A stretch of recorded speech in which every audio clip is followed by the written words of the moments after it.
আসসালামু আলাইকুম, কেমন আছেন সবাই? আমার জীবনের সাথে ঘটে যাওয়া কালকের রাতের ঘটনা আপনাদের সাথে শেয়ার করতেছি। রাত বাজে 2টা, আমি ঘুমিয়ে পড়েছি। এখন হঠাৎ করে খটখট খটখট যেন আওয়াজ আসতেছে। আওয়াজটা কোথা থেকে আসতেছে আমি বুঝতেছিলাম না। তো খানাডলির ভিতর থেকে আওয়াজ আসতেছে, আমি খানাডলির ভিতরে সব কিছু সরাইলাম। পরে দেখি ইঁদুর। পরে সবগুলা সরাই যে দেখেন, আমি আবার ইঁদুর দেখে অনেক ভয় পাই। ভয় পাই বিদায় দূর থেকে মোবাইল অন করে ভিডিও করতেছি, প্লাস দিয়ে দেখতেছি যাতে ইঁদুরটা অনায়াসে চলে যায়। আমি চাইলে এই ইঁদুরটাকে মারতে পারতাম, কিন্তু আমি মারবো না। তারপর দেখুন এই যে, মানে ইঁদুরে যে একটা অবস্থা করতেছে, এইরকম 4টা ইঁদুর ছিল, 3টা চলে গেছে, এখন একটা ইঁদুর পাইছি।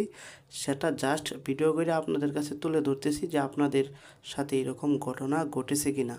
দেখুন, ইঁদুরটা খুব খারাপ পরিস্থিতিতে পড়েছে। আমার এই খানাডলির ভিতরে 3টা শাড়ি ছিল, 3টা শাড়ি কেটে নিয়েছে ইঁদুরে। মোটামুটি অনেক ক্ষয়ক্ষতি করেছে। আমার কিছু ডকুমেন্ট ছিল, সেগুলো আমি এখানে রেখে ভুল করেছি, কিন্তু আমি জানতাম না যে কীভাবে ঢুকলো। সেটা বুঝতে পারতেছি না, ঢোকার কোনো স্কোপ নেই। হয়তো আমরা খোলা রাখছিলাম, সেই সময় ঢুকছে সম্ভবত। তো 3টা চলে গেছে, একটা আছে 4টার ভিতরে। তো দেখুন, ইঁদুরটা, আমি চাইতেছি যে ইঁদুরটা যেন চলে যায়, কিন্তু চলে যাচ্ছে না। খানাডলির ভিতর রাত 2টা বাজে, ওইটা সব নামাইছি। নামানোর পরে দেখুন কী এক পরিস্থিতি। তো এরকম পরিস্থিতি আপনার জীবনের সাথে ঘটেছে কি না সেটা আমি জানি না। আপনি যদি কমেন্ট করেন অবশ্যই জানতে পারবো যে আপনার জীবনের সাথে ঘটে গেছে। দেখুন ইঁদুরের অবস্থা, আমি সব নামাই ফেলছি, আমার চোখে কোনো ঘুম নাই। এই ইঁদুর দীর্ঘদিন যাবৎ আওয়াজটা যে কই থেকে করে বুঝতে পারি না। আর ইঁদুর এতটাই চালাক, যখন খানাডলির ভিতরে কোনো কিছু আনতে যাই, রাখি, বুঝতে পারি না, কোনো আওয়াজ করে না, একদম নিস্তব্ধ। এখন দীর্ঘদিন যাবৎ এই অবস্থা হয়েছে। আমি খানাডলির ভিতর থেকে সব যা রেখেছিলাম সব নামিয়েছি। এই যে নামানোর পর দেখুন কি অবস্থা। তো নামিয়ে রাখছি। আমরা যারা সাধারণ চাকরিজীবী, পরের চাকরি করি, ঠিক আছে, তো আমগর দেখেন কি এক অবস্থা। ঘুমাবো, সকাল 6টা থেকে আমার ডিউটি আছে, শিফট ডিউটি। তো এই পরিস্থিতিতে আমি আছি। তো এরকম পরিস্থিতিতে আপনারা হয়তো পড়ছেন।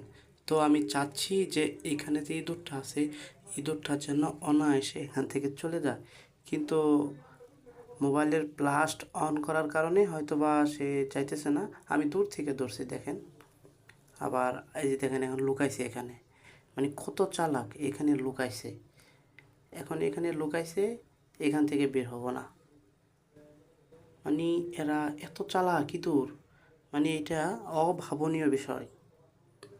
আমি এখন ভাবতেছি কোনো কিছু দিয়া ওখানে একটা লাড়াচাড়া দিব, যাতে ইঁদুরটা ওখান থেকে সরে যায়। আমাকে অনেক ক্লান্ত বানিয়ে ফেলছে এই ইঁদুরটা। মানে সব নামাইছি, যা ছিল ভিতরে রেখেছিলাম। এখন এইটা হাতে নিব, চিন্তা ভাবনা করতেছি।